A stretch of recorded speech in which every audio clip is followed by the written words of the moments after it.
future trends, deep insights, industry leaders. This is the iGaming Next podcast with your host, Pierre Lindh.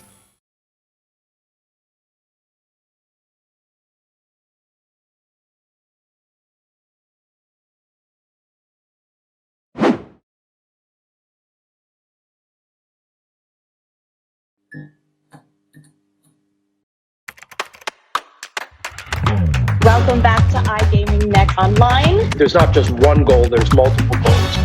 Ignore dilution if the deal's good, because you'll make more from a bigger pot.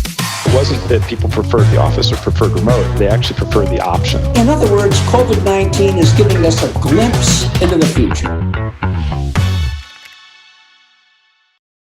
All right, Alex. How's it going? Cheers to you, my friend. Hey, Pierre. Yeah. How's it going? We don't have gin and tonic in this, but maybe next time. Who knows? They don't have to know exactly what's in there, right? Disclaimer. Yes, disclaimer. How's everything going, buddy? Everything is good? Yeah, very good. I came to Malta on Saturday, going back on Saturday. Very nice to see the island again. Yeah. A little bit different because there's nothing open, basically. No. And it's opening up next Monday.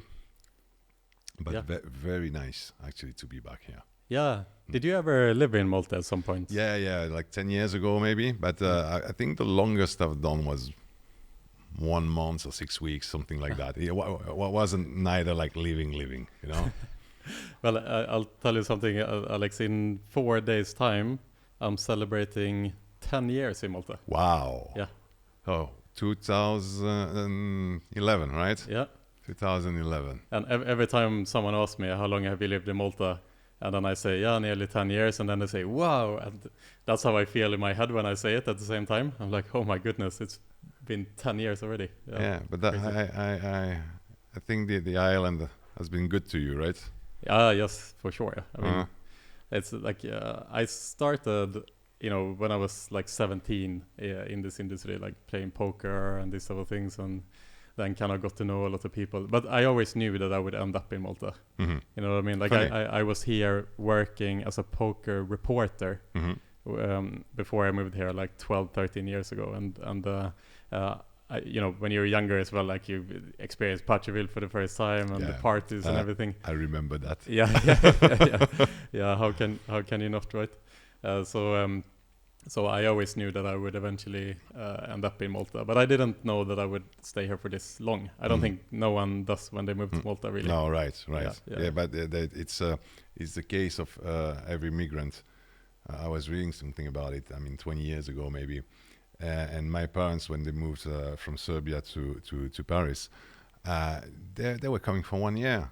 The migrants, they always come from 1 year, and then they buried there at the end. They stay there, they have kids, they go on holiday in their native country. I assume that's what you do, and they probably die there. It's typically a migrant thing. Yeah, and it was the same with our friend Igor.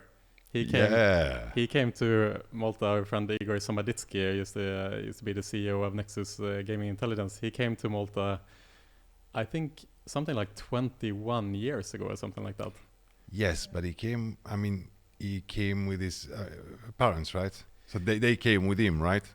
No, he came here as a refugee from Serbia. He came here as a refugee from the Serbian from the conflict that was in Serbia in the early 2000s or whatever it was, to basically flee the war. Right. And he came here with nothing. He didn't know anything whatsoever. And from there, his neighbor was Serbian as well, and his neighbor knew how to code websites. Mm-hmm. So he taught Igor how to code websites, and that was his first step. So then Igor started to kind of offer friends or like as a service to code the website. He didn't know what the hell he was doing or whatever, but then over time he got really good. Igor is just like, he has that immigrant mentality, they come from nothing, and they know what it means to come from nothing, so therefore they never want to experience that again. Yes, and especially not only when I mean, you come from nothing and you come from a war zone. Yes. And you see that clearly. The first generation after war, let's say from the 1950s, they've seen death. They've experienced death, and the only thing they want to do when war is over is they want to leave, and they throw themselves entirely, completely in life, you know. And you have this beautiful years generation, the 50s, the 60s, the 70s, the 80s, and then the 90s. We start falling, 2000, 2010, and I believe that there is this cycle of wars every, maybe 100 years, something like that. And this generation today looks like a generation that's going to enter in war. They didn't see war. They don't know how lucky they are to have all these privileges.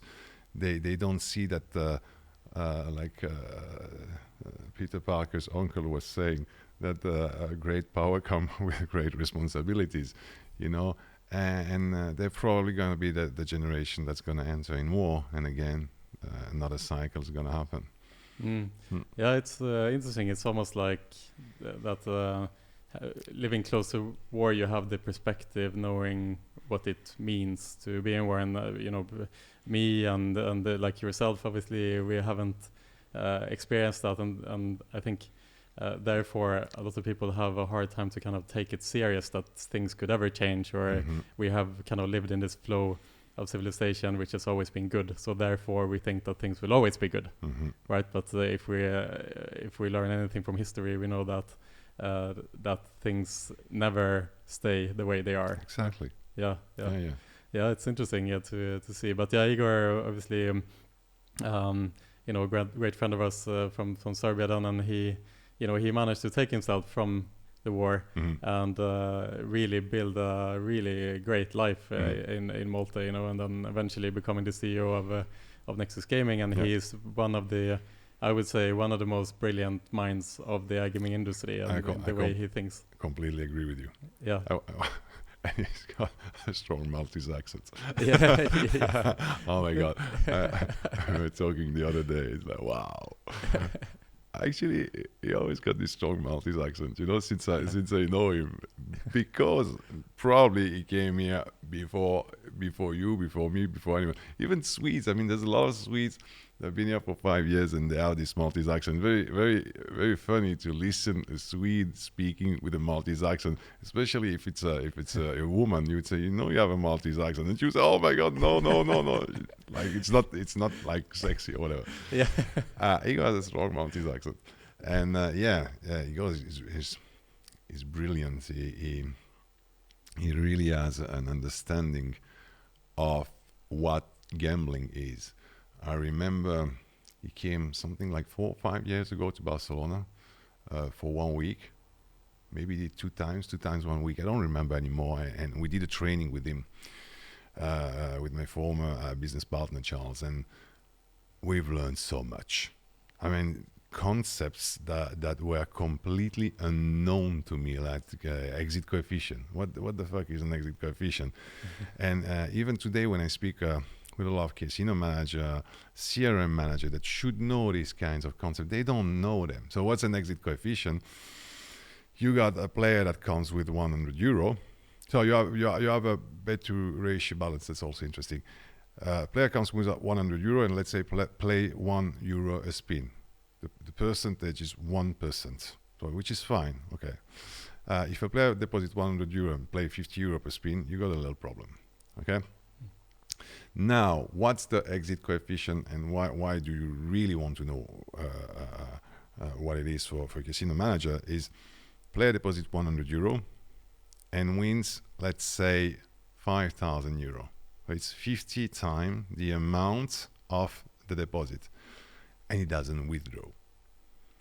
Ooh, that's really, really good.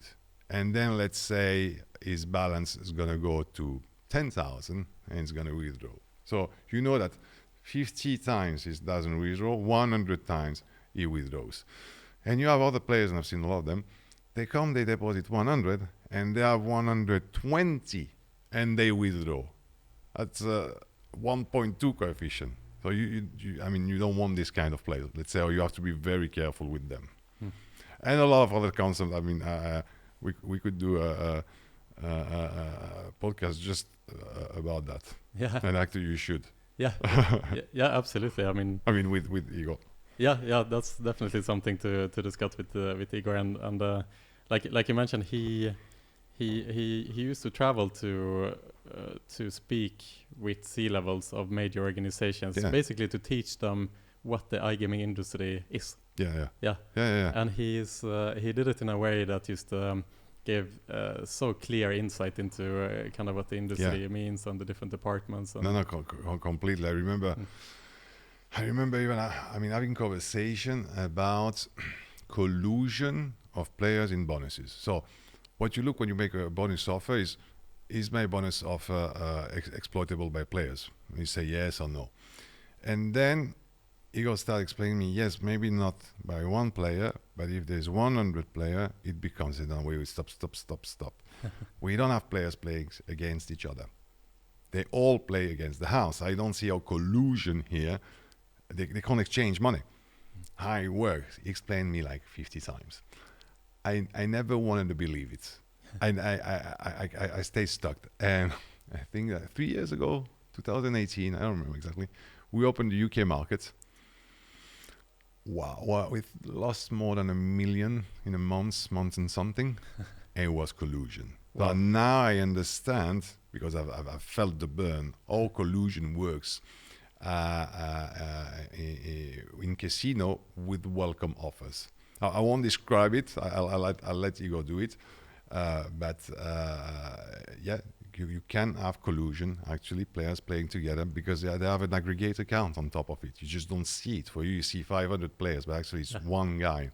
So he can have a strategy and play very differently. You would see one player say he lost. No, he lost on this cluster, but he's going to get the money back on the other one. And that's where it's going to bite you a lot. If it plays roulette 36 times, the bet, that hurts. You know, so all the other one they lose, he's fine with that. And then he tries to go for the bonus money after, and he can get some money out of it. But the one that's going to win 36 times the bet of €100, he's going to make back his money there. And another concept also about probability cycles of, I don't know, many 2 or 3 million spins on some slots, and how the impact you can have on an operation, stuff like that. Very, very, very, very interesting concepts. Yeah, really. Like, how has that developed through the years, Alex? You've obviously been in the industry for a long time when it comes to collusion and players kind of exploiting bonuses and so on and so forth. Is that something that the industry is on top of these days, would you say, or is there still a lot of exploits? I believe that the more you are in a regulated market, the more exploits you have. I mean, I've done both spectrum of B2Cs, MGA operation, UKGC license, then Swedish license. I mean,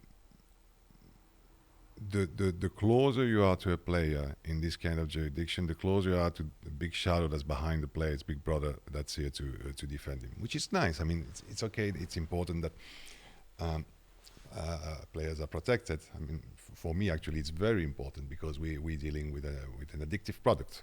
Okay. However, abusers, they know it too, and they're gonna abuse the casino, and then they're gonna blackmail the casino. And they're gonna say, if you don't pay me my money, give me my bonus, blah, blah, blah, blah, blah, I'll contact the UKGC. And you could argue that normally you should not have any problem if you've done your things correctly. However, UKGC sometimes showed to be completely blind to the problematics operator we're facing with this kind of people, which are not people actually, they're companies. There's this guy called 𝗟𝗶𝗿𝗍𝗍. Yes. His real name is Osric. I mean, the consultancy is called Lovelace. Yeah, we've been in touch with them actually to speak at some point. But yeah, very smart people. Osric, more talkative, Ed, more discreet. Both two genius, two brains. Okay, if you have Igor on one side, which is, I mean, a global understanding of the business and CRM, etc. When we talk about bonus abuse, exploitable slots, etc., I mean, these guys, they're really the best I know in the industry, and I had extensive talk with them. They're really brilliant. So the big trend now, if you look at bonus abuse, basically it's exploitable slots, and one of the biggest way to abuse a slot is the following. If you put a real bet, you have a real win. That's easy. If you put a bonus bet, you have a bonus win. Any normal player management system can deal with that, okay, in your wallet and bonus engine. Now, you have a lot of slots, a lot of play and go slots, for example, but now, I mean, the majority of the slots that are produced today work like that because obviously players like them, is that you play on a slot and you will feed a feature. You can call it an accumulative bonus feature. So I'll say, like, you have a scale on the side and you play, and you know when the scale is going to go touch up, then the feature is going to come up, and then the big win is going to come because there's a high RTP through this feature. So what you do is that you play with bonus money. So you have real and bonus. You first play with your real money because that's what goes first by terms and conditions. You win, you lose. That's actually all we were exploited also. You go play with bonus money on slots that have this feature. You fill a slot with that. You close it. You open another one. You fill it. You close it. You open another one, etc. until you have this bonus money. Then you come back with your real money. You open back the slots and you place a real bet. And then you're going to have a real win. But you filled that accumulative bonus feature with bonus money, right? And these guys, they do analysis every month, and they show you how many slots are produced on a monthly basis with this feature. And I remember we've discovered that maybe 4 or 5 years ago, and you couldn't play on this slot with your bonus money. You were only playing with your real money. But a lot of operators still today don't know what it is, which, to be honest, leaves me a little bit, I mean, I don't understand. You have brilliant people working in these big companies, they don't understand these basic concepts, you know? So it shows sometimes also there's some kind of lack of knowledge in our industry. There are some people that know their shit, like Igor, like these guys. I mean, like many other people, but there is also a big chunk of people that they're just running operations without really knowing what they're doing. Mm-hmm. You know? Mm. Yeah, exactly. And you know, through the years, there's always been these kind of like famous exploits that have been popping up and then got into the surface, and then the fraud teams deal with it, and so on and so forth. And I mean, I remember back in the 2000s when during the poker boom, you know, and there wasn't that good knowledge within the organizations what was happening in terms of fraud and not. And at that time, it was a couple of poker players, professional poker players, who realized that when you move money from your main wallet to your poker wallet, mm-hmm. That the currency goes from euro to dollar. Yeah. And the currency was only updated once a day, for example. Okay. So you could predict to which favor your so you could just move all your money, you know, 11.59 to a certain account. And you know, this, because at that time it seems so obvious now that yes, of course this is an exploit, and of course this is so obvious that it's something that you should avoid.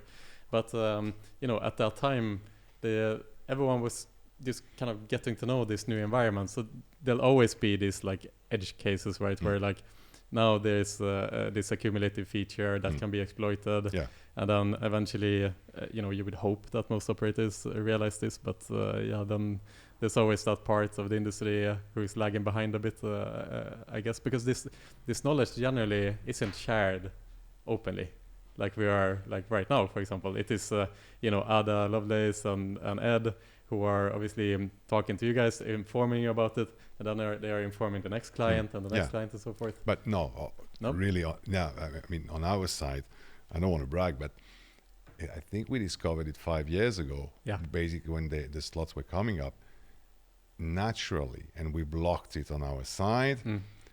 When you run an operation, you see it. You cannot miss that. We've seen it, with the first playing of slots, we were like, okay. You see these kind of things. And there are many others like that.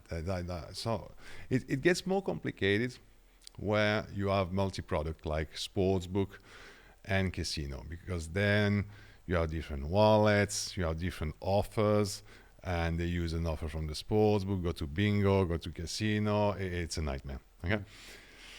But this kind of accumulative bonus feature, or what we call hiding the money in the table. I'm going to give you another example, which is a little bit similar, but very interesting. You should see it. And when sometimes we speak with people from the industry, explain, I say, oh, fuck, yeah.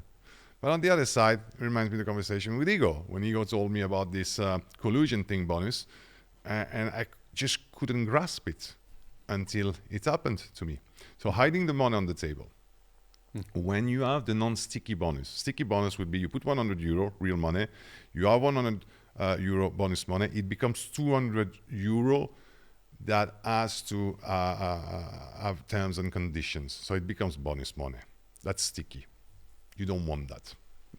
Actually, players today, some players are asking for it. So the nice way to do it is you have 100 money real, 100 money bonus. You first play your real. If you win something with your real money, there is no conditions that's going to apply, and you can withdraw your money, and you lose your bonus. It's fine. You got 10,000, you withdraw everything, you lose your 100 euro bonus. So what happens is that here the bonus money is made to make your experience a little bit longer when you lose. So you got 100 euro, you lose them, and then you enter in the bonus money mode, where terms and conditions, wage requirements start applying. So what the guys would do, they would take 100 euro, go on a roulette, I say try because now most of the roulette, they don't allow it, have a safe bet. So you don't play 50 euro on red and 50 on black, but you choose numbers that are going to compensate each other's. You do it number by number. So basically when you're going to do that spin, you are going to lose 137 times, which is the green, the zero, okay? But it's a sure bet. Yeah. So you put, let's say 50 on black, 50 on red. You play, you close the game before you get the answer from the software provider. So now your real money is not in the casino anymore. It's hidden in the table at the software provider server. The casino believes that the money is gone. And the players start playing with the bonus money. Can play with the bonus money, loses bonus, wins the bonus, whatever. But basically can play a bonus without engaging his real money, because what's going to happen at the end, he's just going to open this table again, and the money is going to come back. He can withdraw it. And he played with bonus money. You see? Yeah. That's a nasty one. Yeah. People are ingenious with these exploits, and it just makes you wonder how many exploits are there that we wouldn't know about, because obviously these malicious players will obviously spend a lot of time to find these exploits in the beginning, and for the organizations to also find it, it's not a straightforward process, of course. True. Yeah. Interesting to think about, and it'll be interesting to see what other exploits there will come up from this. I think as well, another just on a similar topic in itself is, what we're talking about here, I think, is the more complexity that you build into your product, the more susceptible you are to exploit, right? Because the more complexity, the less control you have, so on and so forth. Logically, Yeah, and not 100% related to the iGaming industry specifically, although it is related to the gaming industry too. But some trend that is, or not trend I would say, but something that is emerging now after all the hacks that have come to light lately. For example, the SolarWinds hack. I don't know if you're aware of this. No. Okay, SolarWinds hack is something that everyone should be aware of. It should be dominating the world news in general. So the SolarWinds hacks came to light at the end of 2020. Right. And it was basically a state-sponsored hack by the Russians who infiltrated this company called SolarWinds. Right. Okay, and SolarWinds. So I'm gonna butcher some of the details here, but essentially, SolarWinds is a company that provides IT security to most of the FTS, not the FTSE, but most of the major organizations in the United States. Okay, so pretty much all of the major organizations that you know, right? And through the hack of SolarWinds, they were able to get access to data from all the clients. Right. And still to this date, it is unclear of the scope of the hack. So we don't exactly know how much information has been accumulated, but what we do know is that the hack started somewhere in beginning Q1 of 2020, and it went undetected until a later part of the year. Right. Right. So it's well possible that an insane amount of data from an insane amount of organizations have been leaked basically to this state-sponsored hack, and it's obviously a huge scandal. And I really encourage you to look into it. There's some really interesting podcasts and some really interesting documentaries on this subject, just to show the scope of this. I'm butchering the explanation, but in reality, it's by far the biggest hack ever, and this basically opens the question that this hack and so many other of the hacks that have come to light, Facebook data has leaked, other data has leaked, and it basically begs you to ask the question, how feasible is it as we go forward and we create more and more complexities in our organizations to actually allow cloud solutions, for example, where a lot of these hacks happen, because somehow you have to access the servers via some form of entry point, right? And no matter how much IT security you have, when you have more and more complexity, there's always going to be a vulnerability in the system. So the prediction now, or not the prediction, but the conversation has now started in the IT security community, is that is cloud solutions the future, or is the cloud going to die because of IT security concerns? How do you keep your data safe as a large organization if you can't even trust your IT security provider? But because in that context, I imagine that the cloud makes you more vulnerable? Exactly. So what the discussion is can you isolate your sensitive data from internet access, basically? Right. Yeah, I see. Yeah. So there's something worth thinking about in general. Obviously, iGaming industry is a highly technical industry, but this obviously goes for any other industry as well. But I really encourage you to check it out. SolarWinds hack is super fascinating. Actually, I think I've heard about it. I didn't dive into it. Yeah, but our industries, we are a technological industry that moves money in and out. I believe. Exactly.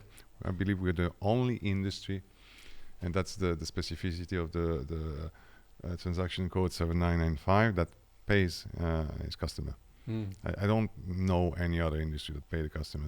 I'm not talking about a refund. Yeah. I'm talking about the fact that money can come in and money can go out, which obviously raises issues in terms of AML, because you can launder money. Yeah. That's what we've seen while we're doing AML, is that we see there's no AML problem until money goes out from the account.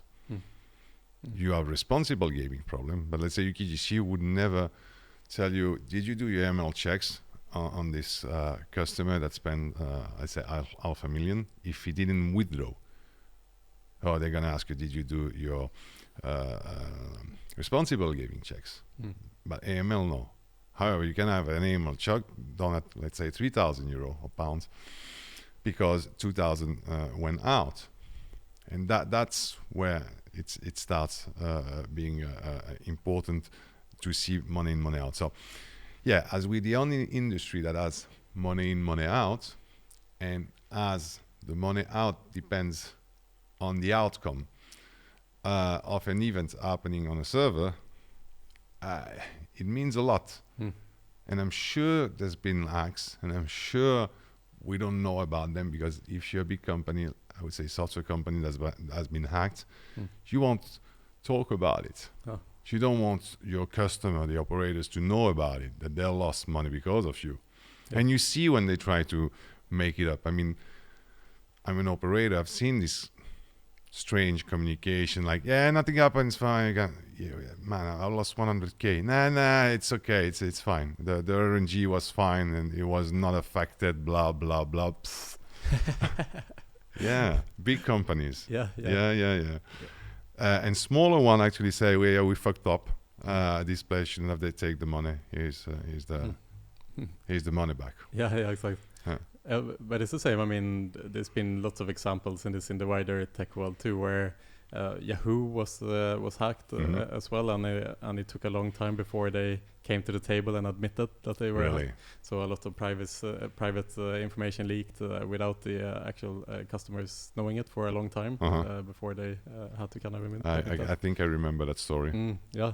I mean, Facebook lately also. Facebook lately as well. I mean, most of the tech companies, I assume, are vulnerable to some certain extent, obviously, and it's just a matter of time, it seems, with the current focus on speed and efficiency and UX, UI, and removing friction for the client, and also operational efficiency as well. You know, you don't want to be locked into having to as the CEO personally have to travel somewhere to access a server or whatever. You want to have access wherever you are, if you're in Malta, if you're whatever. And I guess that is the conundrum, because at the end of the day, it's that choice that you're making as we go into the future. Is it efficiency versus safety? And I think that there will emerge a bit of a battle between these two. I mean, people are really trying to solve it lately. You can see with cryptography, because it's all about cryptography at the end of the day, where it's quantum cryptography, whereas some people are coming actually with very, very innovative solutions in cryptography. I don't want to talk too much about that here, but it's a whole subject. But at the end, it's going to be everything about cryptography. But again, when I look back at our industry, I mean, I'm a techie guy, so I understand APIs, and now I'm doing B2B, so I look at the APIs. How do we integrate softwares? How it impacts the wallets and the casino side, etc., etc. And you see hackable things. I see them. I can give you one example that is very not known, actually. Yes. Let me put it this way. When you open up a game, the player open up a game on his computer, on his phone, he is not on the operator's website anymore. He moved to the software provider website. Okay, this object he opens, HTML5, whatever it is not located on the server of the operator. So there is an API call from the software provider to the operator that say GetBalance. Give me the balance, 100. And now the player is going to play. He's going to put spin, and let's say he can spin €5. Now, if in our terms and conditions, we say you can't spend more than 10 euros, let's say with bonus money, there's no way for me to enforce it at this particular moment as an operator because I don't control this game. Okay? However, the spin goes, the bet goes, comes back to the player, but right before it comes back, the supplier is going to ask the operator, get balance again, because the player could have gone and play meanwhile on another software provider. And the first software provider wouldn't know it. So he needs to know if 100 euro, bet of 10 euro, it's 90 euro, come back, there's 0. Should I put in the balance, because I have the balance, should I put 90 euros or should I put 95 or should I put 1.5? And he asks for get balance. And what we have developed a long time ago, another operator did that too, in order to protect the player and to enforce terms and conditions within the platform. If you say to a player, you can't bet more than 5 euro per spin in bonus money, he doesn't read the terms and conditions. He plays, win 10,000 euros, like, wow, I'm so happy. And then he said, no, as per terms and conditions, this money void, blah, blah, blah. It's really very frustrating. So what we did, we enforced the terms and conditions in our platform. So if you would bet more than 5, we would limit you. And how we would limit you, as technically it's not really possible, at this moment, when the supplier comes back and say get balance, we say we put 0. And the error code, which is not a proper error code, is insufficient found. So the bet has been voided. We cover this with a pop-up. We say you bet 10 euro when you should have bet 5. Don't do it again. Push the button. Meanwhile, the game has been reloaded behind. It's a beautiful experience. I'm very proud of it. Yeah. However, now take this and think what can be done with that. The operator cannot affect the RTP, right? Actually, he can with this principle. I have a completely different mindset, and I'm going to use exactly the same mechanic. Player, first depositor, I don't know him. He makes a bet of 10. Or even 5, doesn't matter. We're not in the same situation now. And he wins 10,000. I don't want this win to happen. I do the same thing, insufficient found. I give back the bet, and this big win disappears. So you're tricking the RTP. You're removing every win you consider is too big for you as an operator to pay. And very few people in the industry have the knowledge of that. I mean, very few, I would say very, very few. Each time I talk about that with someone, they're like, oh, fuck, shit, how is this possible? Yeah, it is. Interesting, yeah. Yeah, there's different ways to go about things, yeah, that's for sure. Interesting to hear if others have had that knowledge as well to ask them to. Be interesting to hear. So I mean, on that point, and you mentioned cryptography as well here previously. What do you think about the blockchain of being a solution for the future of the industry? Do you think that it will be mainstream use for the industry to look at blockchain solutions? Look, I don't think I would be a very good psychic here. That's how you called Robin this morning. How do you say it? Mystic Robin. Mystic Robin. Exactly. All right. I'm not sure I'm going to be a good mystic, Alex, because first, when everybody was about mobile, I was like, shit, it came out. I didn't believe in mobile. I believe in VR. It's not here yet. Yeah. I don't have a good track record of that. Okay? And I like the concept of blockchain, but it uses a lot of energy. Okay. Yes. It's very energy consuming. It's very slow. It's expensive. And cryptocurrency is something I don't like. However, I mean, especially since I'm in Malta, I'm meeting a lot of operators. They make shitload of money with crypto casinos. Well, really shitload of money. So there is a lot of crypto money that's entering in casinos. it poses very big questions, especially in some countries, where the money comes from and where does it go, especially when it's crypto. And when you start looking at where the flow of the money, it's obviously questionable. Okay, and I'm sure that you have intelligence agencies that are following this money. Okay. Now, your question was a bit different. You were not talking only about cryptocurrency, but blockchain. And I think there's Funfair Casino that has the full platform, and the other Casino.io, I think the Russian ones, the interesting company actually. I used to talk with them back in time.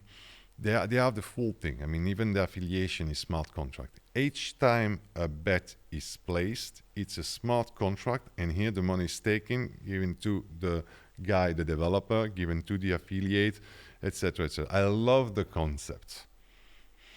I love this concept that each bet is a smart contract, and then the money is shared between the different people that are coming here. So I conceptually, I love it.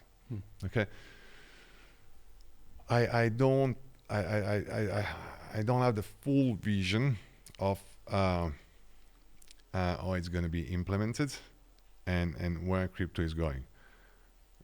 I mean, blockchain. Now, when you see the value of Bitcoin, things like that, it's here. I mean, look where we are, right? We are in the studio of 𝗟𝗶𝗿𝗍𝗍. Yeah. We were talking about that previously. A company founded by Alexandre Tomic. What's the market cap? Remind me. 2 billion. No, 2 USD. fucking billion. 2 fucking billion. 2 fucking billion. And it was, how much was it, like 2 months ago? A tenth of that. Yeah? Yeah. Okay. So, I mean, I can close my eyes and I don't want to see it. It's still right there and it's growing, right? And it's good. I mean, I've got nothing against it. It's that, like, philosophically, I didn't believe in it. I mean, I must admit, I'm not going to lie. Yeah. But it's here. I mean, it's right here. It's right here. It's so big. But why didn't you believe in it philosophically? Because that's the whole ethos in that community. It's almost like a cult. Like they have the whole philosophy made up for them, how it's going to take over the world and so on. You're right. Actually, there is a story, a big story that underlines that, and it's very sexy. There's no centralized power, blah blah blah. Look, it's Napster, it's Kazam at the beginning. I mean, then decentralized. Okay, it's exactly, if you think about it, it's Napster. Okay, you download your music not from a server, but little pieces from each computer. So it's even logical that it goes in the flow of history, whatever. I don't know. No. Okay, let me tell you.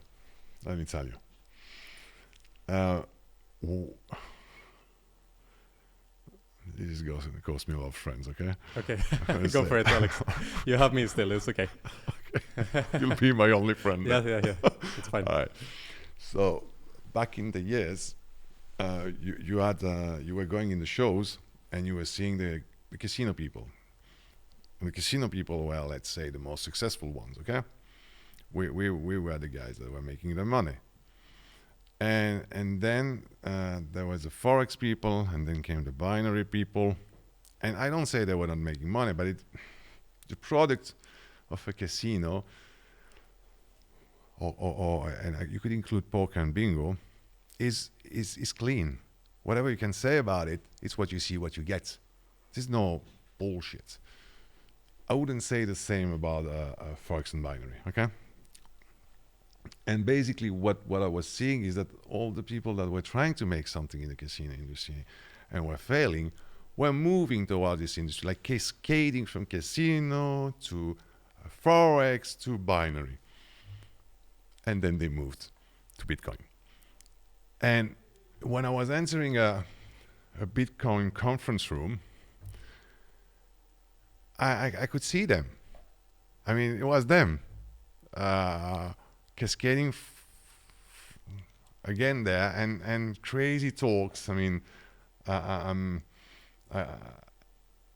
yeah, it wasn't. It didn't sound legit. It didn't sound serious. I had a friend of mine was in that. I said, "Could you please explain me again how it works?" And he explained me again how it works. I said, "Look, I think you're smart. I think I'm smart. I usually understand things on the first time. You need to repeat me now for the fourth time. And this is like we talked about that for 4 or 5 times before. And I don't get it. Why can I not get it?" And then he answered, "Oh, look, Alex, it's like your virtual reality thing. It's not there, right? Okay, meanwhile, you have to be there and have people embrace it because that's how it works." Okay, I understand. Fucking Ponzi scheme or whatever. And okay, it's going to come later. And meanwhile, you have to sell the dream. Mm-hmm. And that's how I understood it at some point. So now, is there an industry behind that? Oh, fuck yeah, definitely. And is this going to become something real? It seems so. But yeah, to be honest, I feel like a dinosaur. I feel like, oh, I'm the guy that didn't buy the bullshit, or I'm just a dinosaur that doesn't want to embrace the change. I don't know. Future will tell. We'll see. But maybe the dinosaur could turn into a forward-thinking dinosaur in the end of the day. Because I you know what I think as well, I guess, and throughout my journey as well, I think the iGaming industry was exposed to the crypto world very early, right? So a lot of the pioneers in the crypto and blockchain space come from the gaming industry, as you mentioned, and you know, so we've been exposed to this for a long time, and a couple of years ago, you know, I would say like 6-7 years ago, something like that, there were a lot of shady and questionable people who were the faces of this world, right? And very extravagant people who had a big voice and very charismatic, let's say. True. But I think that's exactly that. Yeah, but people like you see through that, right? So you see that these are just bullshitters, basically. Yeah. And it could be the case that they were ahead of their time at that time. It was just very early days, you know, and the philosophy ended up being correct. You know, you heard people even back then saying that Bitcoin will hit $1 million and or even 100K or even 50K or 10K. You know, even that was absolute, you know, throwing the dream out there. The thing is that I think at that time the whole crypto space was so volatile because everyone assumed that eventually Uncle Sam will put their foot down and close this space down, you know, pretty much. Yeah, that's what I always thought. Yeah. And then you see all the big companies and of this world, and banks going all in crypto when they were saying, okay, this is all a scam. And 2 years after, I don't have the example, if it's Morgan Stanley or whoever it is, they full crypto now. Yeah. They embrace it. And these guys were just saying clearly there was a scam. So when you see that change happen, you can't not see it. I mean, you need to accept it. Now it's part of this world. Yeah.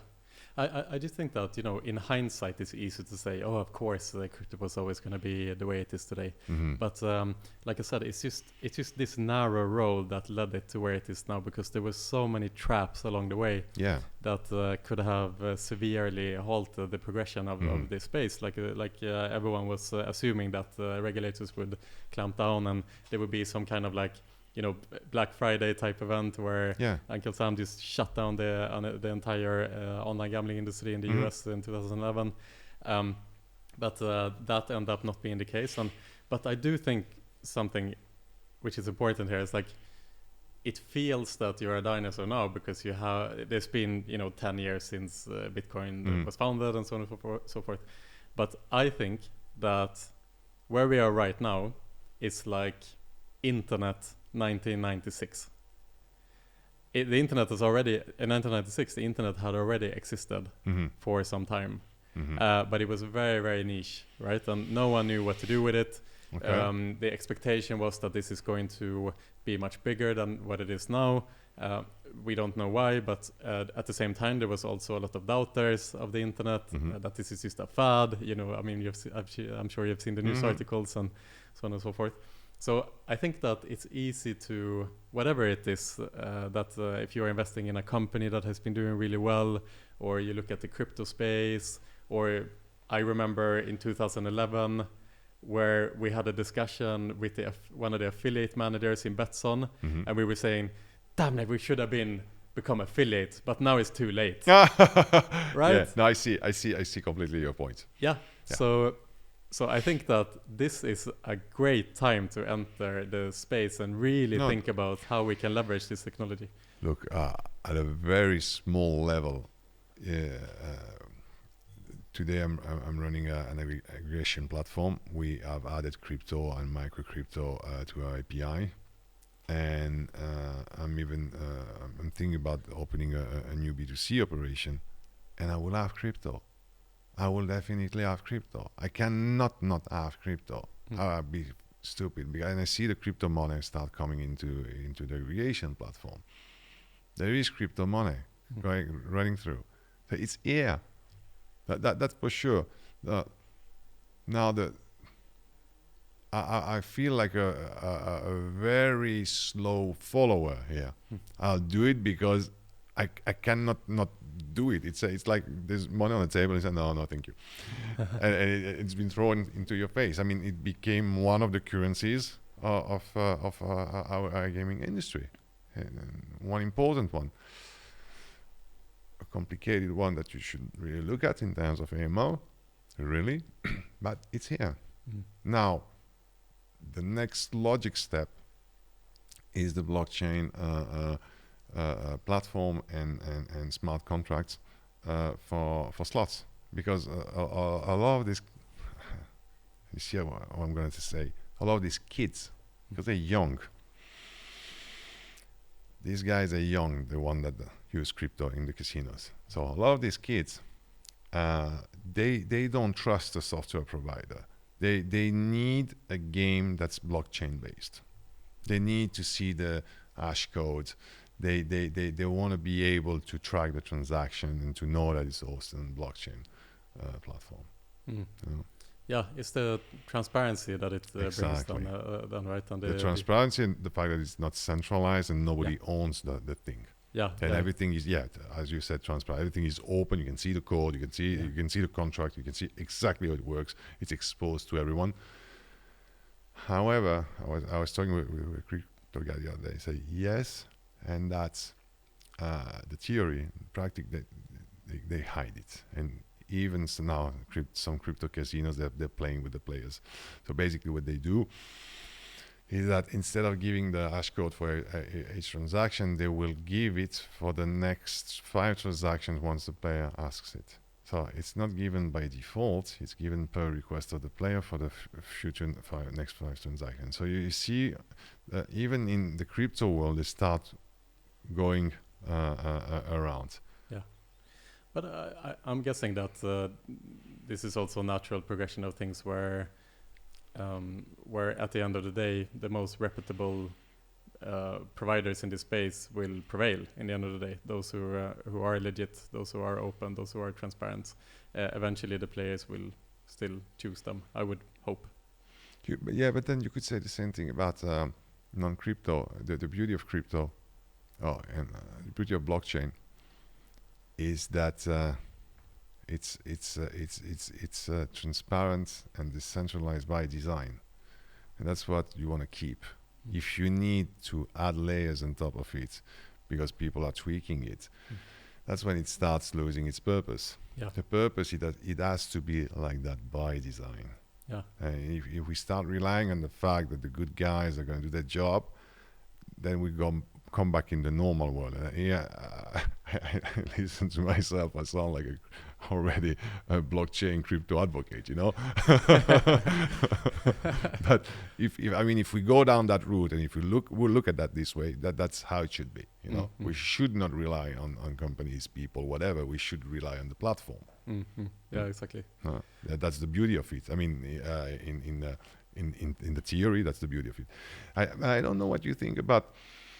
I'm not very an expert in that. The energy that it uses, the mining, etc. I mean, the heat it produces, the crazy amount of information that's out there. Yeah, this is something I've been thinking about as well in general. So what you're referring to, I mean, for example, to uphold the Bitcoin blockchain is taking the same energy consumption as like Denmark, that what Denmark is consuming as a nation in energy. That is what it takes to uphold the blockchain as it stands right now. And this is obviously just becoming bigger and bigger and bigger. And so you could make the argument that as we go into the future, Bitcoin and other blockchains are some of the biggest polluters or cause of pollution in the world, for example, which is obviously a massive potential issue of the blockchain, and especially as we now go into a future where more and more of the dialogue happens around the environment and sustainability in general. So it will, I don't know how, you know, because there's these two conflicting philosophies then you could say that are colliding against each other, where like the Bitcoin community has like a cult following, you could say, who will defend Bitcoin to the death.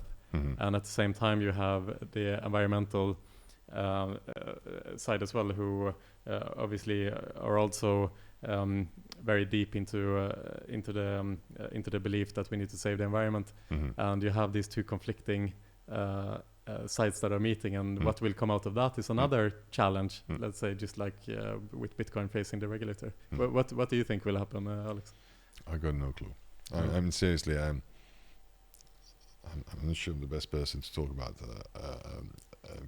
a Bitcoin blockchain, but no, I got no clue. I know that you have these big servers that are buried in some very cold places or in the water, mining servers to dispense the heat, you know. I've heard manipulations of the platform done by governmental agencies like China, and how they can heavily impact it. I feel almost like the guy that you would say, look, you don't need your CD anymore. You have your music online on Napster, and today with Spotify. It's decentralized. It's not physical anymore. You don't even need to have it on your phone. You access it. It's streaming each time you listen to it. Why download it? Just maybe if you don't have access to data. But we're not even talking about that. We say you have a CD, or you have it in your, back in time it was an iPod, I think. And then the next step will be you don't even have it in your iPod. You access it each time on a server, like cloud-based. And people say, no, I want my CD. I mean, it's physical. I have it here stored next to the other CD and the other CD, and I can touch it like a book, you know.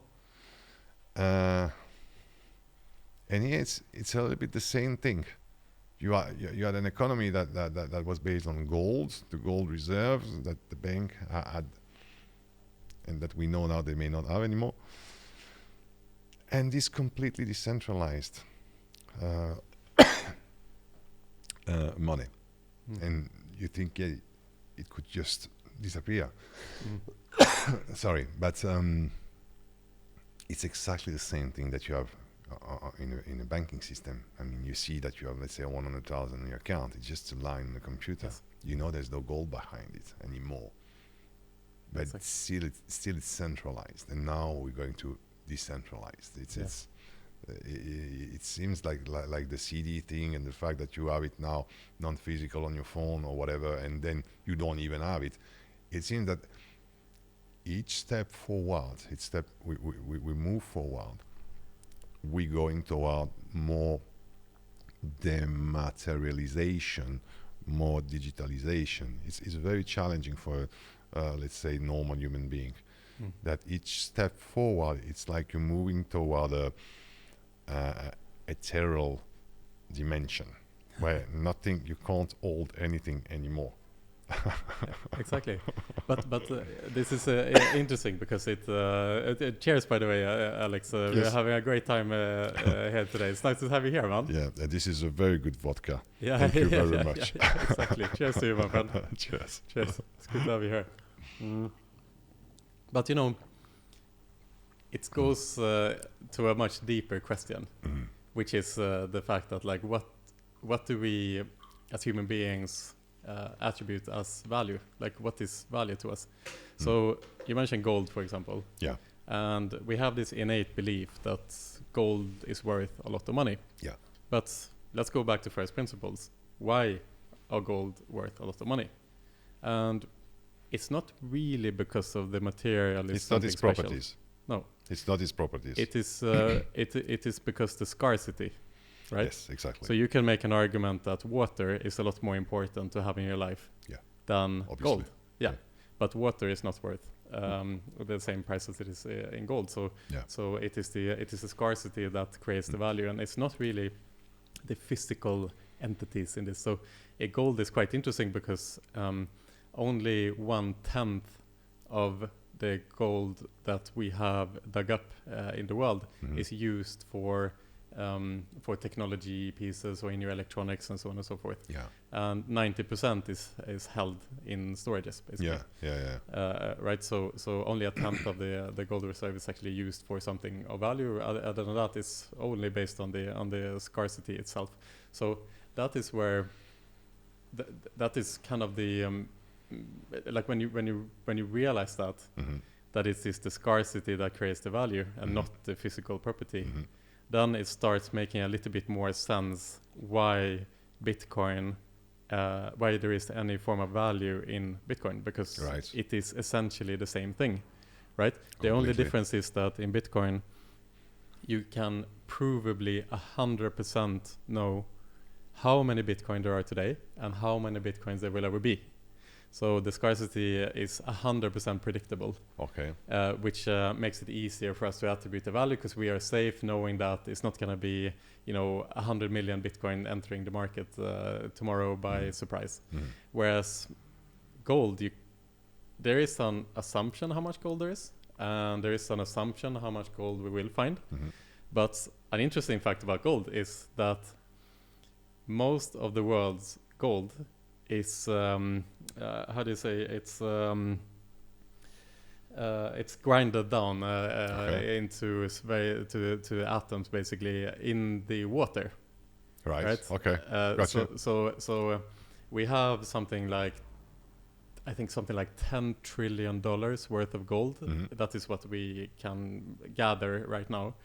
But in the seas of the world, there is something like $200 trillion worth of gold. Very interesting. But it's spread out in molecules basically, and in atoms in gold. So you could make the argument that like one day we can invent a machine that is sifting up this to harvest it.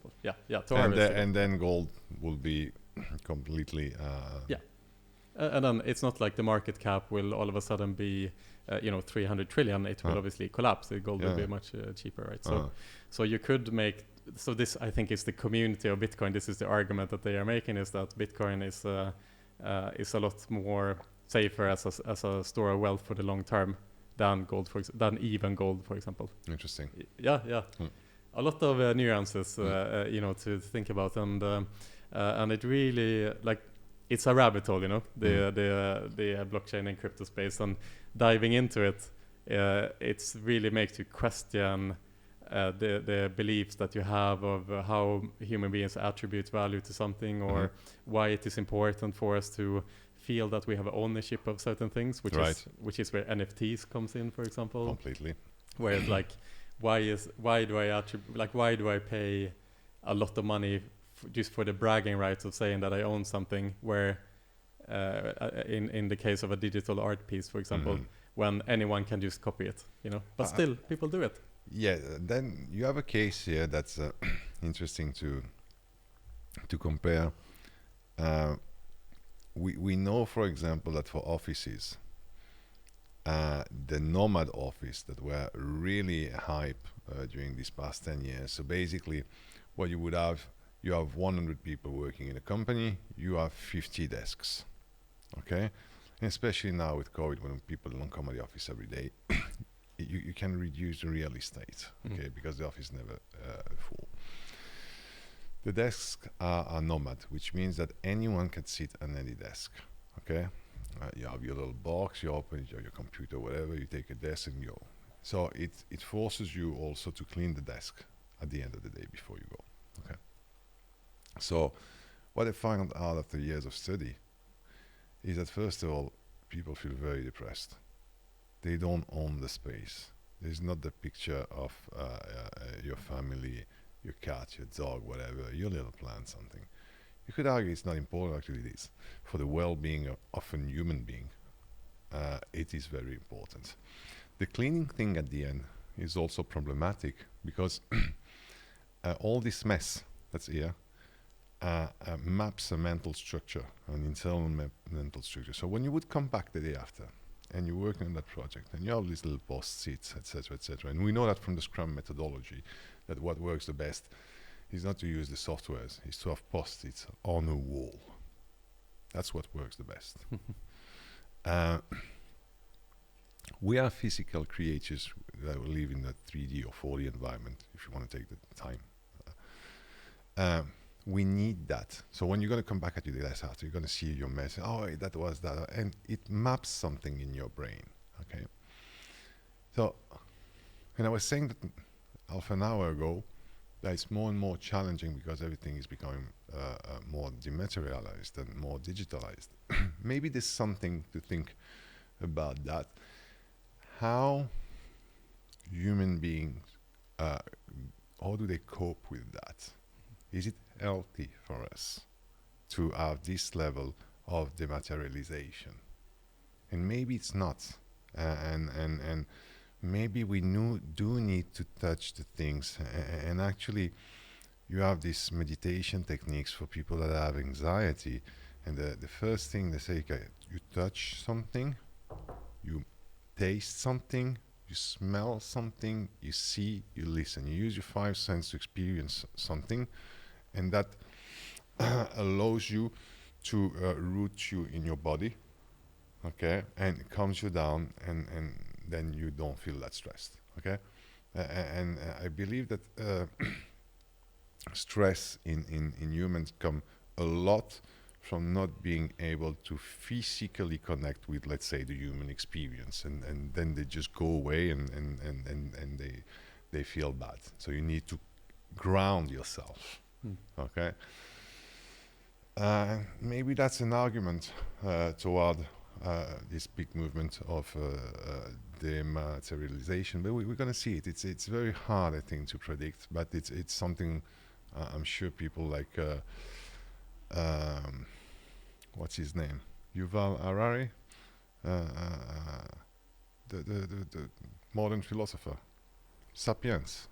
*Sapiens*. It's Yuval Harari, I think. Yuval Harari.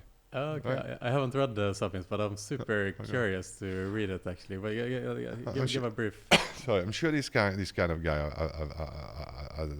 has some thought about it, because it does impact us deeply in the way we experience this reality. Yeah, it'd be interesting. I'd love to check that book out. Actually, there's one of those that's on my list that I haven't gotten to yet. Is that one of your favorites? To be honest, I bought it. I didn't read it. It's there. And actually, I brought your book. I forget to bring it right here. Oh, really? And I need to give you the book. It's called Last Call. Last Call? What's it about? Last Call from 𝗔𝗶𝗃𝗏. It's a story, and I think I've talked to you about that before. It's a story. It's a little bit if you mix like Casino and American Gods. Oh. So there's mythology and there are gods that are here in the shadow, and but in the modern world. So it's in Las Vegas, and there's this guy is playing poker, and he hears about, he needs money, and he hears about these guys that are playing poker with tarot cards. So you have all the symbolic and mysticism behind tarot cards. So imagine playing poker with tarot card. You're in a relationship with some gods or whatever they are. And the book is just crazy. It's amazing. I mean, there's a really crossover between gambling and deity, or like you have it in American Gods. It's a very, very interesting book. Super interesting. Yeah, I'm looking forward to Yeah. Actually, I need to give it to you because I don't want to take it back to Barcelona. I brought it for you. Yeah. We're gonna see each other tomorrow again, actually. So that's perfect. I mean, staying on that subject a bit, on the kind of philosophy plus gambling a bit. I think it's an interesting topic as well. How do you view the gambling industry from a philosophic point of view? What does gambling mean to you in general, and why is it that human beings respond so enthusiastically about betting money on an uncertain event? There's a lot about gambling. It's something that's very deep. Barely, it's untouched. Very few people from our industry ask themselves, what is gambling? It's like something that's hidden in plain sight. The magical and sacred nature of it. So, where to start? I mean, if you think about how human beings used to live before, we used to die a lot. I mean, we were dying from anything. Life was dangerous. This period in human known history, almost 100 years without a war, a big war, I mean, involving all humanity. Of course, there are wars. But it's the most peaceful period we've observed. So, you don't know a lot of people around you, if you look at your life, that died from something strange, except then a cancer or something, and maybe a car. But people around you don't die on a daily basis like they used to do before. People were dying a lot, you know. So we don't have this threat of dying, and that's the ultimate gamble. I mean, you go out, you don't know if you're going to come back tonight, which is still true today. I'm not sure I'm going to go back to my hotel tonight. And that's how I live every day, you know, every day. I'm very grateful when the end of the day comes and I'm still alive. You know? So, human being is, for millions of years, been used to die. Okay? And even the one that survives and pass their genes, they used to die. They've seen death. Okay? And now we don't see death anymore. You can say, okay, it's cool. Now, actually, maybe it creates a stress. And 𝗟𝗶𝗿𝗍𝗔 was talking about that. He was saying the generation of young men today, they're very distressed because they don't have nothing on their shoulders. They don't have a family to hold. They don't have a purpose. They have nothing. At the moment you give them a purpose, they feel alive again. It's like these kids in Ireland. They're in the streets. They live from stealing, etc., etc. You give them a horse, because there are a lot of horses in the streets of Ireland, and then they completely change because they have to take care of another living being. Okay, so the sense of purpose, the sense of having something on your shoulder, the sense of there is a stake on the table. If you remove the stake, actually, it's funny that the word I use, it's stake. If you remove the stake, that's the fact that you can die at any moment, you may create, in a very counterintuitive way, you may create stress. And some people will need that stress, will need to put, again, the guts on the table to feel that thing, okay?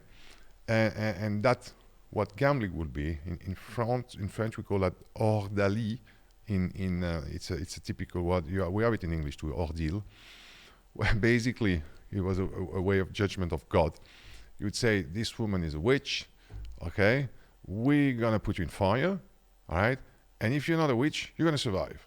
And if you're a witch, you're going to burn. Or we're going to throw you in water, and etc., etc. With, of course, stones around your feet. And it's the divine judgment. And that's exactly what the player is experiencing. He's putting his destiny in the hands of something bigger, whether you call it Lady Luck or whatever. So,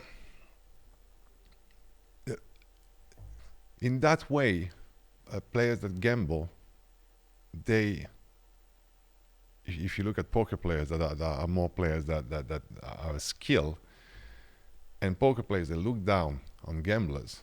But the gambler, he doesn't want to have a skill, doesn't need a skill. It's his identity that makes him special. He deserves to win. He's a kind of son of God or whatever. He deserves that big win. Okay? That's why actually, when a player doesn't win, a real gambler, he feels really bad about it because it questions its own identity. And now to get back to something maybe more understandable about gambling, it is the only setup, the only game that affects you once the game is finished. So if you play Monopoly, you're a kid, you play with other kids, there's money involved, you lose, and you feel really bad the 10 minutes or 1 hour after you lost this money, and it goes away, you know, it vanishes. In gambling, it doesn't vanish. It really affects you. Were playing a game, and when you got out of that game, you win or you lost money, and that affects you in real life. That is very powerful. There is nothing else that does that. And before, yeah, they would do it with a gun. I mean,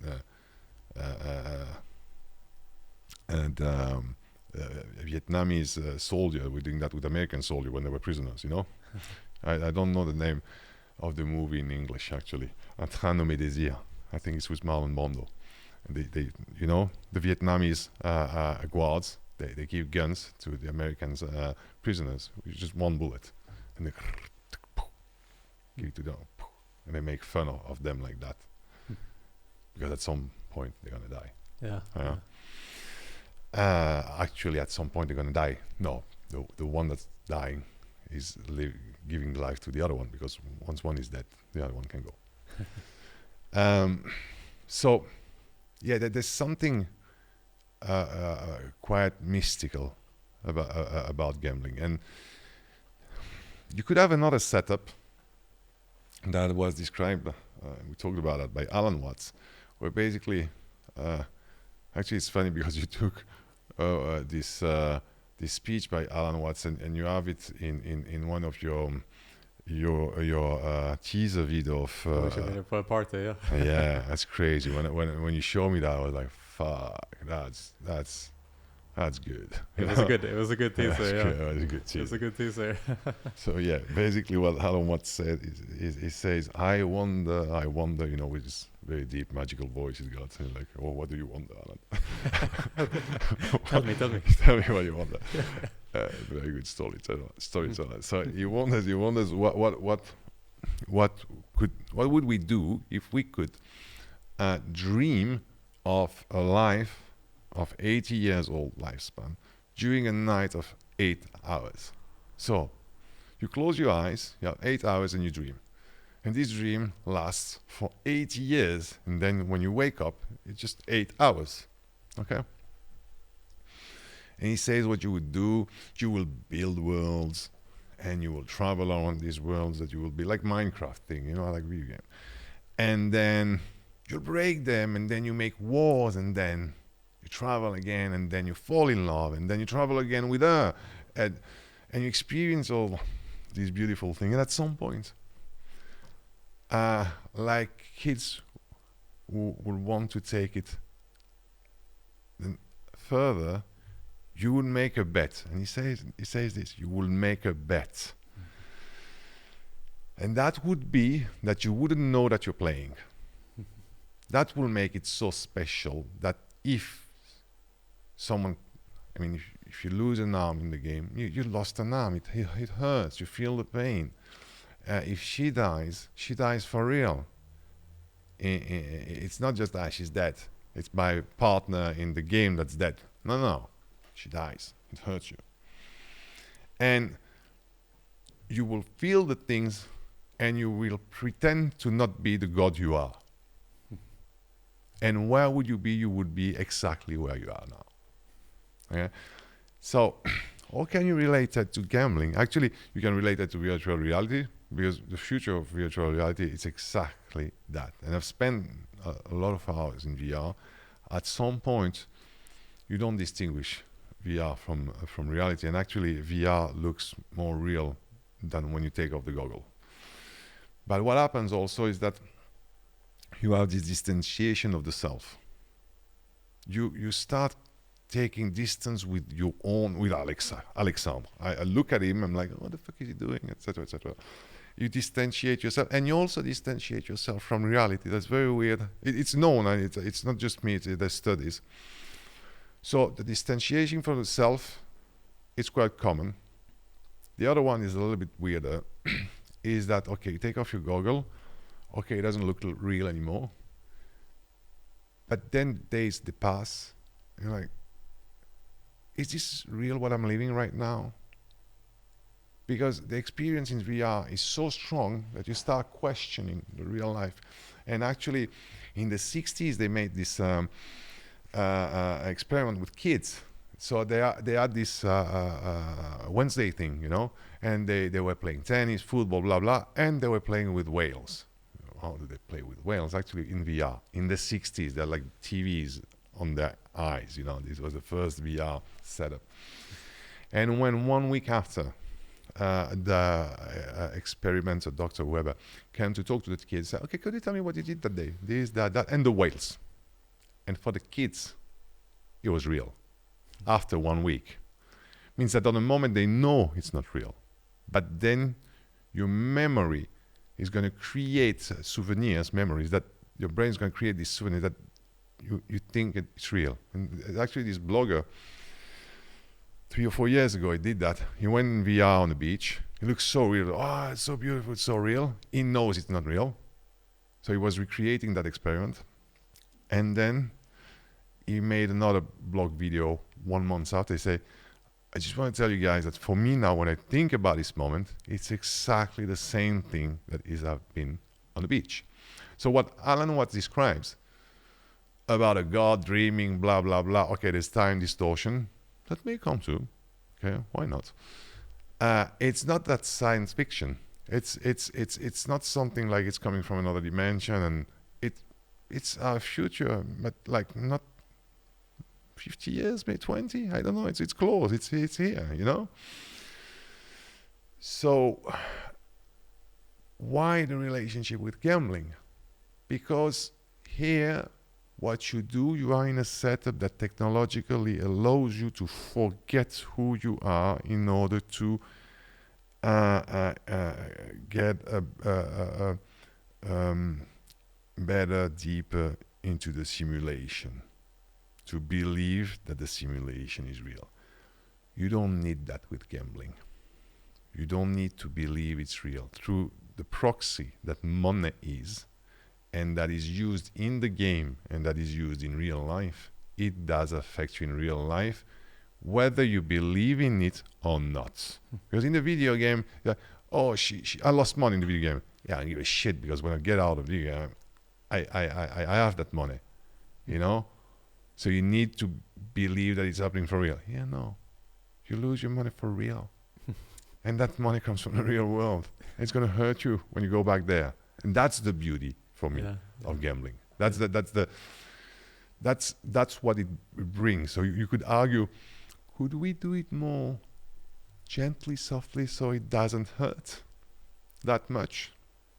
Responsible gaming, etc.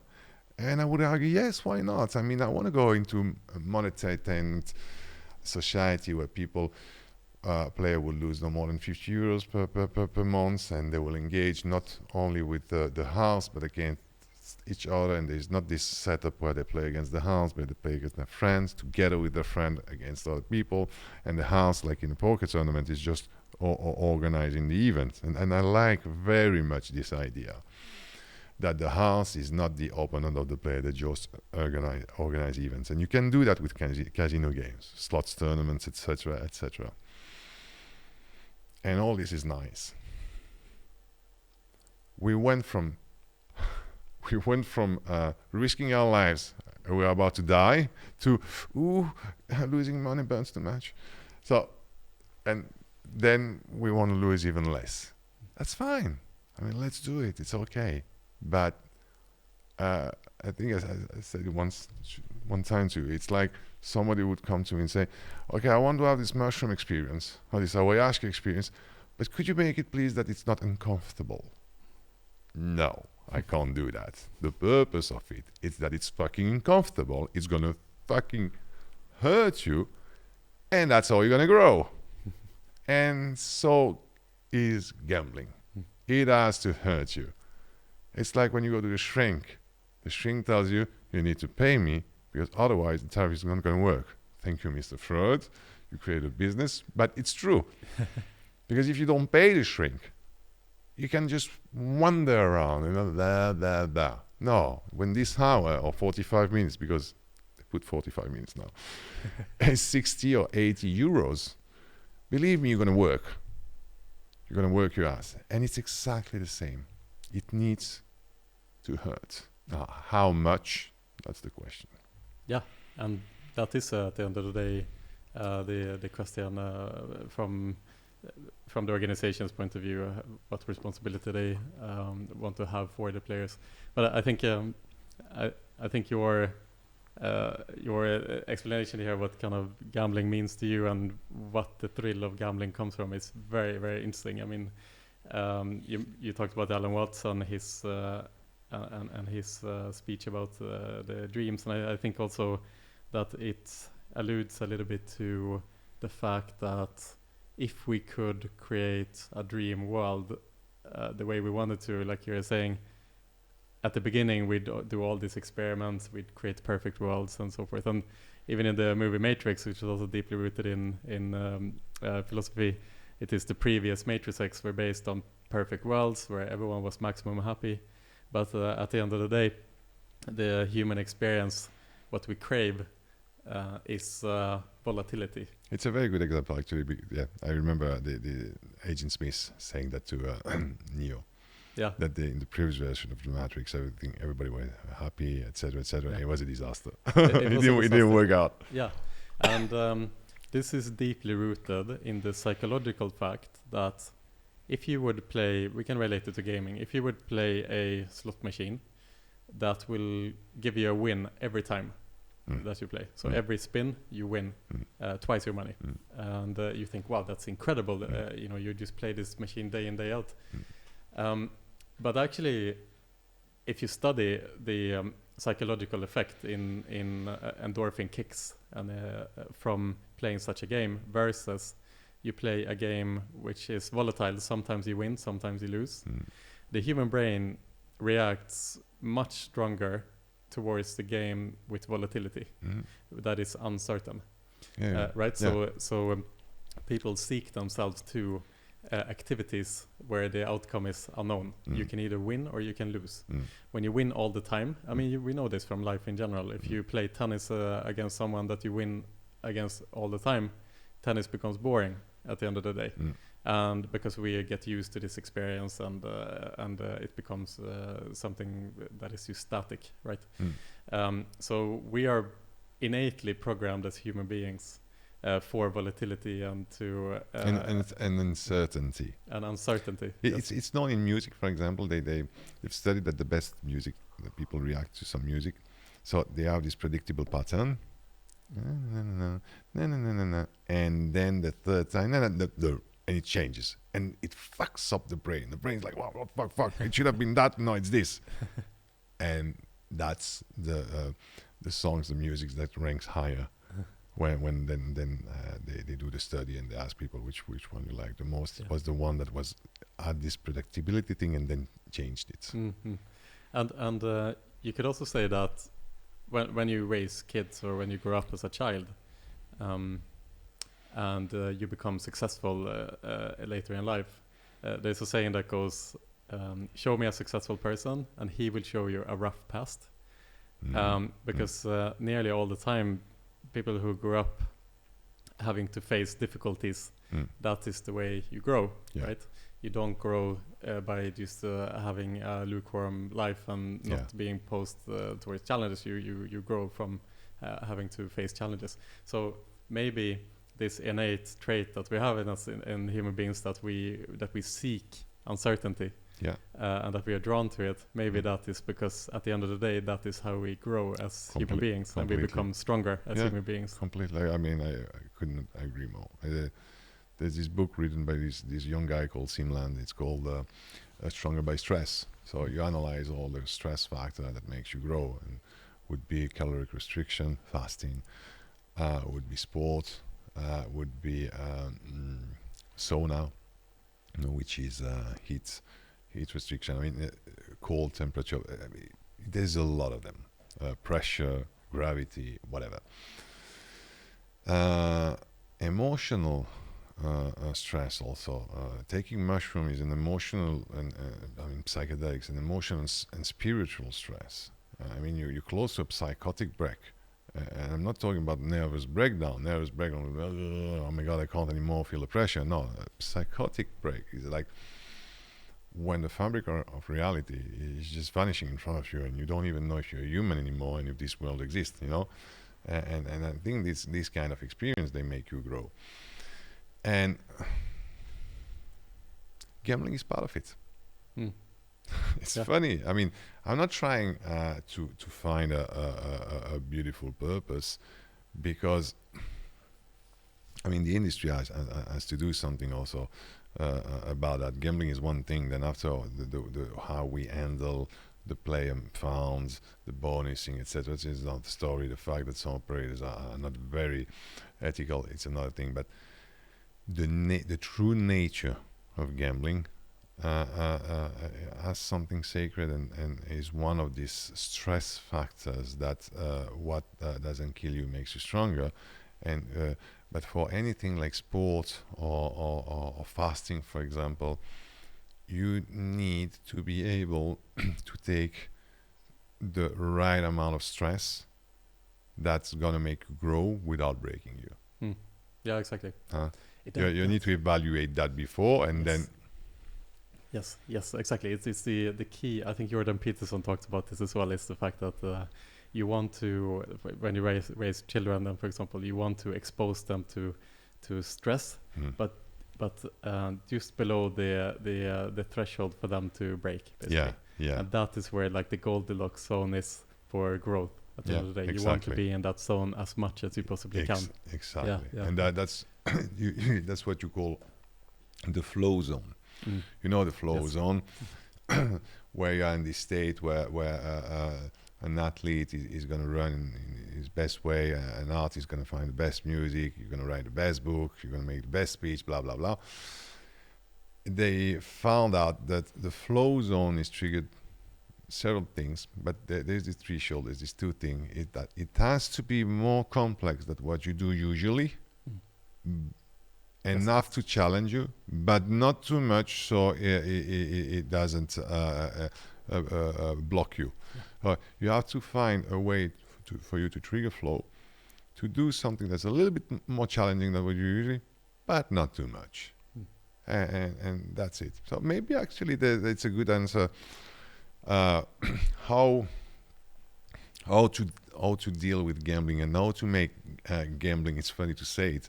I mean, regulator will hear us, maybe laugh, but how to make gambling an experience that make a player grow. And it will definitely go through, you would say, a risk assessment or wealth check, whatever. I mean, you know how much he has, how much he can dispose, and how much he's willing to lose. And then you create this experience around that. Yeah. I mean, I think there's clear use cases and to show here why that is beneficial in your life. I mean, in the poker world, I think is very interesting. If you look at the format of playing a poker tournament. You know, the 𝗍𝗶𝗍𝗵 in Las Vegas. The buy-in is $10,000. Everyone puts in 10K, but only 10% of the play pool actually gets into the money and wins something. And as you go deeper into the field, you win more and more money. So the psychology of poker tournaments is very interesting. That's what I love in poker tournaments. Very, very interesting. You can't lose more than what you put on there, except if you want to do a rebuy, if it's authorized.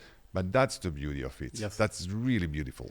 But because the beauty that I see, you know, coming from that world as well, is that you are very much exposing yourself in the poker tournament, who you really are. So when I play a poker tournament and you get closer and closer to the money, some people tend to become very, very risk averse, right? So they don't dare to make the right bet.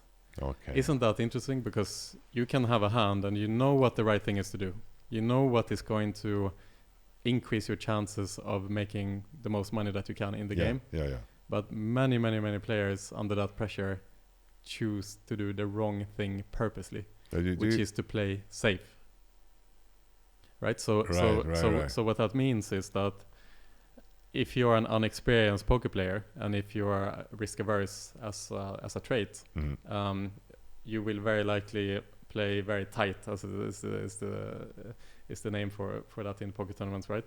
Whereas a proper professional poker player loves that situation in the poker tournament when you get closer to the money, because that's when most people start playing way too tight than what is optimal poker. Right. And the poker pros, that is when they take advantage of the game. You create opportunities by creating uncertainty. Actually, again, what you said, variability, volatility. You create this event that wasn't predictable. Yeah. So what those poker players learn essentially as a human skill in life is to basically face these very high risk, high reward situations without having the stress of and the weight of the decision weighing them down. So in that moment when they are close in the poker tournament to win a lot of money or potentially lose everything, they act without emotion. Right. And it's a skill that you learn from playing poker, right? The more you do it, the better you become at it. And realizing that you have to go against this feeling of like, oh my God, if I do the wrong thing, I'm out. You know, you have to take the chance. You know, and so when they go into their careers, when they go into business life, and when they face life in general, they can face these type of situations in life with the same mindset, right? And they will have an edge in the business world, being less risk averse and being able to take the right decisions based on what the odds are, or on the uncertain event and so on and so forth. So you can easily make the argument that playing poker for a long, extensive period of time will teach you very valuable life lessons. I see your point. Yes. But not even poker, and look at even slots. You go, you play, it hurts. You lost money. Come back in the real world. You took your hit. It teaches you to not be so dependent on losses. To be able to bounce back. Okay. Now one would argue, you know what? I would prefer you to do that in the real business world and invest your money in. Whether it's in stocks, in Bitcoin, whatever, or even in a company, and do that with your business and don't gamble. And you could argue that big entrepreneurs, they don't gamble. Warren Buffett, actually he may gamble when he invests money on the stocks, but and now others, they do. I think there is something about gambling that is about losing money, about taking the hit, about being able to get less sensible each time when that happens. But there is something about submitting yourself to a higher power, accepting this, or could you say, domination of something bigger, because at the end of the day, we say in France, la roue tourne, the wheel turns. Okay, and life is a wheel, and today you're up, you're the master of the city, you're the king, and something happened, and tomorrow nothing. You know, you lost your big house, you lost your big boats, you lost your cars, you lost your credit cards, you lost everything. And you just want to kill yourself or cry like a little baby. No, get back on your feet. Start from beginning, okay? And we'll do it again. And if we have to, we'll do it again. And that's what maybe Monaco back in time and Las Vegas taught us, in a way. In a kind of dirty way. Because the population there, I mean, all these people that were in these cities, the mobs, etc., they don't smell good, but that's what he's telling us, and there is again something spiritual about it, I find.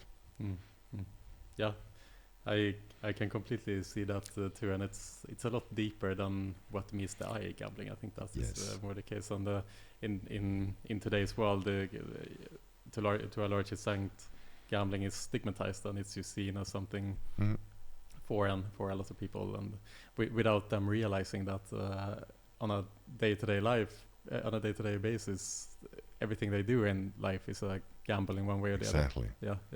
It's funny, Alan Watts said something about that. He's talking about the jester. So the jester is this guy, badass motherfucker we all see when we take psychedelics. He's making fun of you, he's putting you down. It's like having Rick Sanchez from Rick and Morty inside you and judging you and looking at you and say, you're a fucking monkey. You look at you, you're miserable, you're a pathetic human being condition. You're nothing. I can make you die like that. And the problem is that you take too seriously what I'm doing for fun. Okay, a little piece of shit. Like, oh, fuck. And this guy, the jester, actually is not bad. He's not bad. He doesn't want you to feel bad. He just wants you to show that you should laugh about shit. You should not take yourself so seriously. And when you catch him and you say, oh, you're the jester, you're God, basically. Because that's what he is. No, I'm nobody. You know? He's making fun of himself. He doesn't want to show his power. He doesn't want to show who he is. You know? And Alan Watts says, it's the wild card in the game of cards. The jester is a wild card because he is every one of us. And that's how you match at the end gambling and this spiritual experience. What a beautiful way to end the podcast today, I think, with the words of the jester, the archetype of Jung, I believe. Yes, completely. Yeah, one of the archetypes. Yeah. Brilliant, Alexander. This has been quite the trip, I must say, today. Yeah, it was very, very nice. Thank you for having me, actually, Pierre. Thank you very much. Yeah, absolutely, Alexander. This is the first time we do have this discussion on the podcast. It's not the first time we have it in general. Yeah. And I think that it's not going to be the last time we're No, definitely not. It's an ongoing talk. Yeah, it is. And I think that it will never really end, and I think we'll never really conclude the discussion in general. But always, Alex, diving deep together is just super fascinating, and I'm not sure if I'm in a dream right now or where I am, but just like Alan Watts, I have kind of forgotten that whatever it is, we are here right now and we are together. So, you don't know if you're the guy watching the butterfly, or if you're the guy watching and imagining is a butterfly, or if you're the butterfly watching the human imagining is a human. Exactly. Alex, thank you so much, my friend. Thank you, Pierre. Take care of yourself, okay? You too. All right. Ciao, Thanks, ciao. everyone. Ciao. Bye-bye. Bye.